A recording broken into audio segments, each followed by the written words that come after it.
Hey gang, well, we got the 2019 fit in there, nice and snug. It is Tuesday, September 3rd, and look what's still here.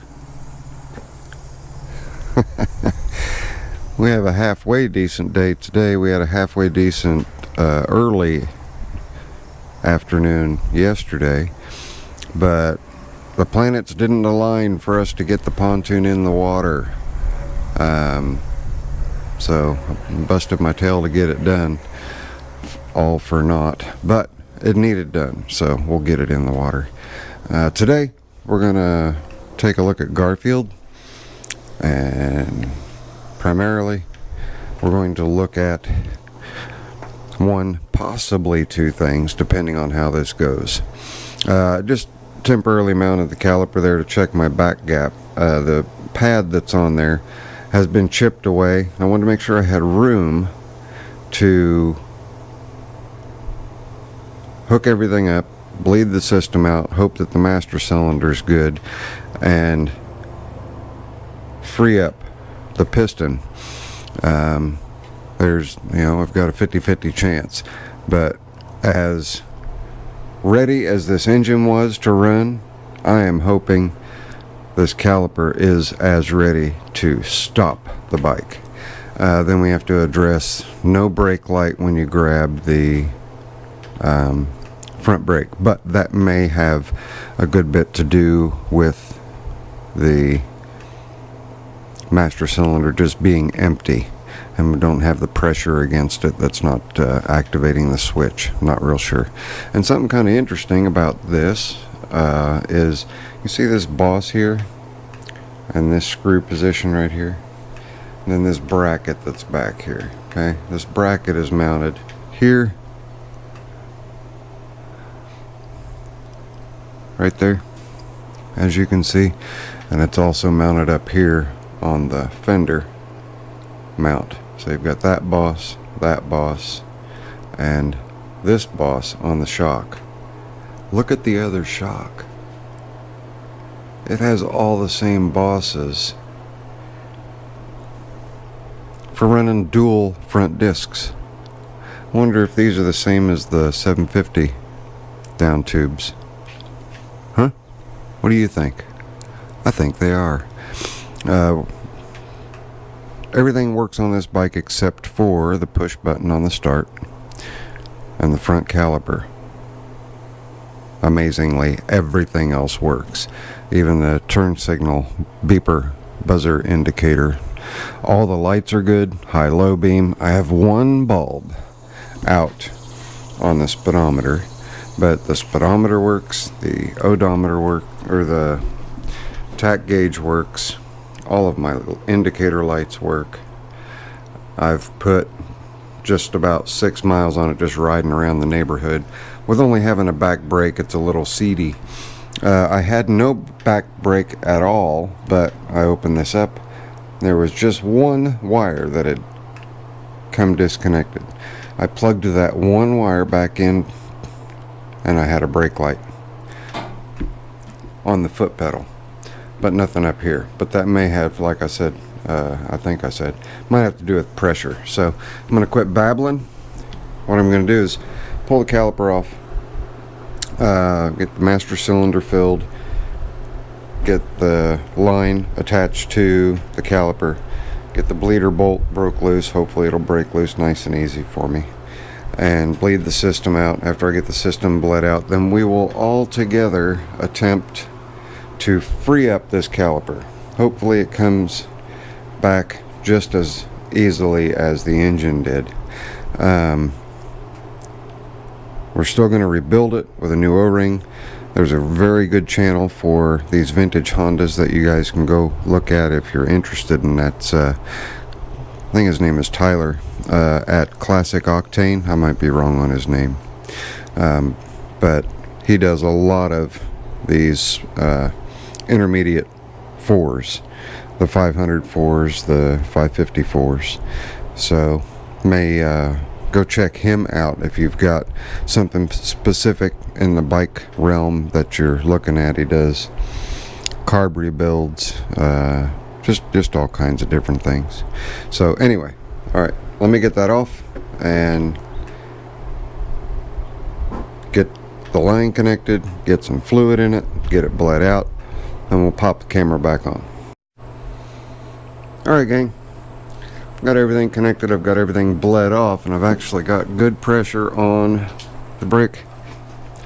So now what we're going to do, first we'll turn the key on, see if we've got a brake light now that we've got, and I've not done anything but bleed it, but I've got real good brake pressure with no fade, so I got all the air out.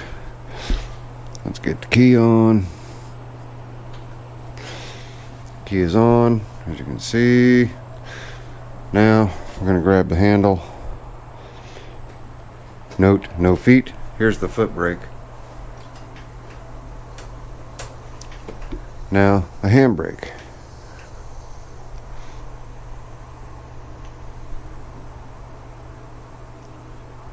So we've got both of our brake lights back, and I'm not pulling that very hard at all.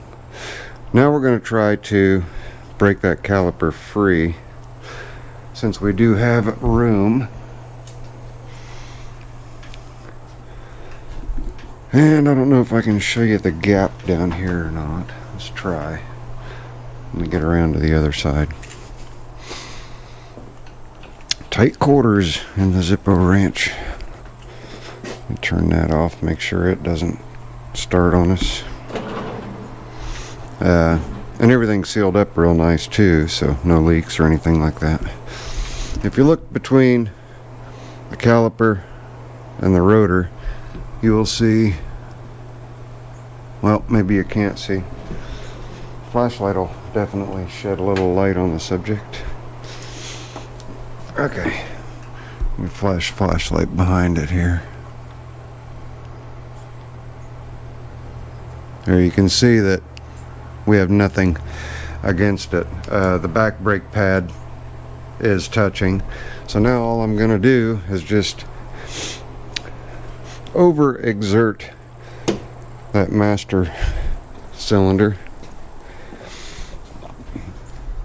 and see if we can't pop that loose. We will know because the handle will just collapse in on itself and it'll go all the way down. Then we'll know if we got that broke loose or not. So everybody keep your fingers crossed.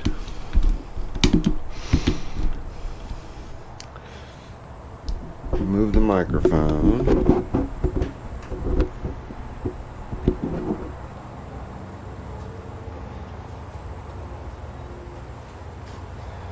Are you ready? What we're looking for is for this to go ahead and just all of a sudden just collapse. That'll tell me I've either blown a line or I've broke that caliper loose. Ready? Hopefully it just breaks loose. Ah, ha, ha, ha. You guys see that?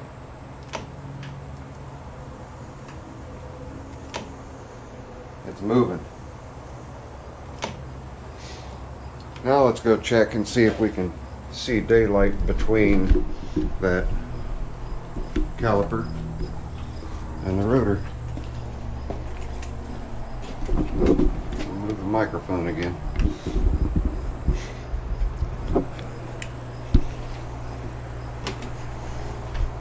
Are we ready?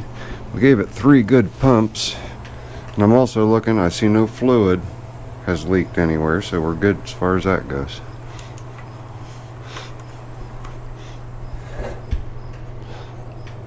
Alright, we still have some light between them.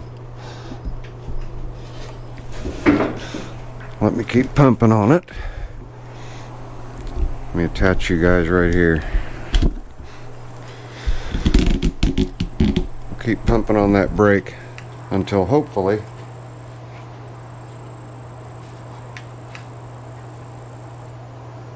check my fluid level. Oh, we're dripping, so we're still full. Get a rag, Zippo, get a rag. Don't want that to drip too much, especially not onto the paint. Designated brake fluid rag. Let me get back on the other side.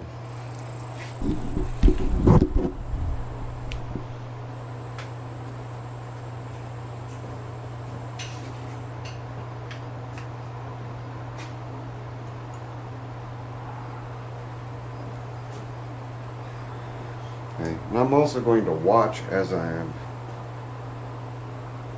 depressing the caliper or depressing the brake.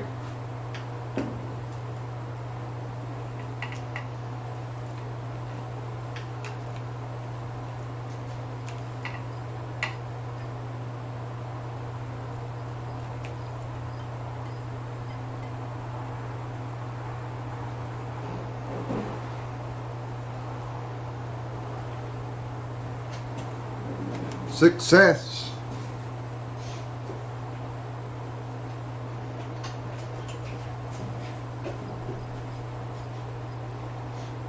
Now, if you guys were following along on the earlier version, or the earlier video where I showed the caliper, how this pad was jumbled out, and really all that was remaining was the backing plate. I'm just going to take the caliper off and move it back so you guys can see that brake shoe has broke free, and we can get it out of there, and then hopefully, and we'll check with new pads that the master cylinder is okay.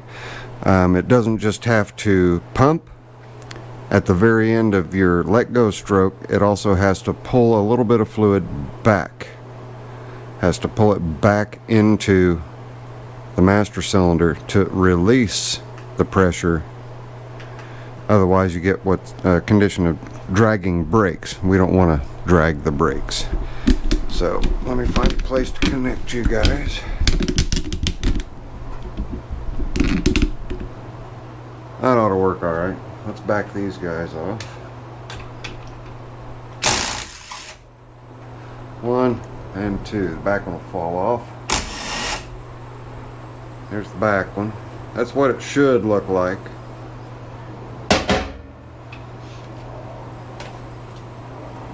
And had the person who worked on it known that you can do that, just knock the pad off of the backing plate, they may have had a little bit better luck in repairing this brake, but it was hung up on the caliper pretty tight. But if you guys remember, that pad was pretty deep on the caliper. We're gonna change the camera angle, take another look at it. Should just be right about at the surface. You can see there, right at the surface. So that's really good news for anybody who has a stuck brake caliper, who needs a way to free the stuck caliper. That's it. Fill your master cylinder full of .3 brake fluid, purge it. I use a vacuum pump to pull the fluid through, and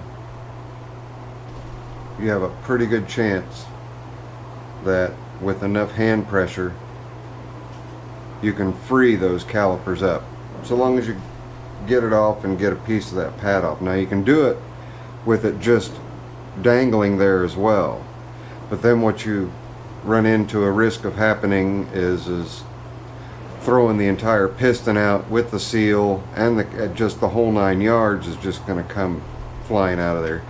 I mounted it so that the backing plate for the pad would actually hit the rotor and stop any more movement. You can control it by how much you grip the brake pedal or the brake handle, but it's good to know. One, we do have a hand operated brake light. Two, we can get this caliper apart, hone it, put possibly a new piston in it if this piston is bad, and put a new seal in it. If the piston's okay, all we have to do is put a new seal in and hone the master or the brake caliper wall, put the new pads on, and then we've got a front brake. So far Garfield is behaving way better than I ever anticipated it would. So we're going to call this part 1 of Garfield, just getting that front master cylinder bled out and getting the caliper unstuck. And I hope this helps. Classic Octane, if you're watching, there's a way you can free up a caliper. If you have stuck calipers, you may have already done a video similar. I don't know, I'm not sure. I've not watched all of your videos, but follow them a little more closely now that I actually have a 550 of my own, so I appreciate your videos. And yes, Zippo watches videos on how to do things, but I also have a lot of my own ideas. This was my own idea to get the system bled.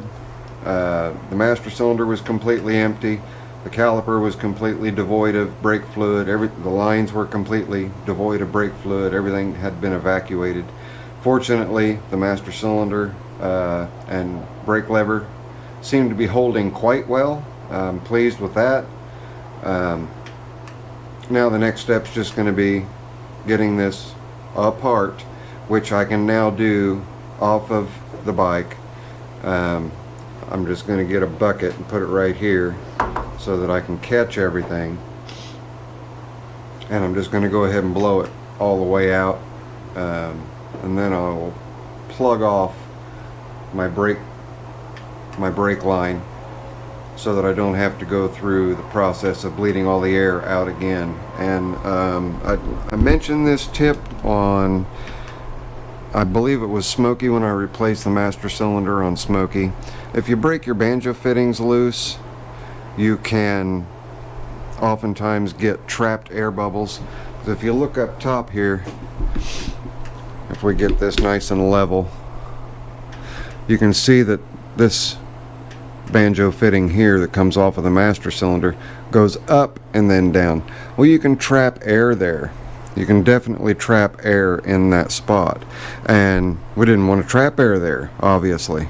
So we were able to avert that simply by pulling that boot loose, breaking that nut loose, and bleeding the air out of this line, going down to where the hard line joins, and then terminating down here at the caliper. So Zippo's a happy camper that we got that broke loose. I'm gonna finish doing that. Once I get everything all apart, I'll get it on the workbench for you guys so you can see. And since most of the coating is off of this, I may go ahead and strip the rest of it off and just give it just a really light buffing so it'll kind of match the forks. You can see we got some yellowing here of the clear coat. That's pretty common on these. The clear coat will yellow, or it'll come off altogether, and then you wind up with oxidization. This bike deserves to carry all of its little minor imperfections, just like Big Bill. It's kind of a badge of honor for surviving as long as it has. What, 44 years, right? Alright, gang. Thanks a bunch for watching. It's your friendly neighborhood Zippo. If you like this and you want to see more, you can click on my face right down there, and here's a couple of random videos. I promise you, I'll be on the next one. Later. I'm out of here.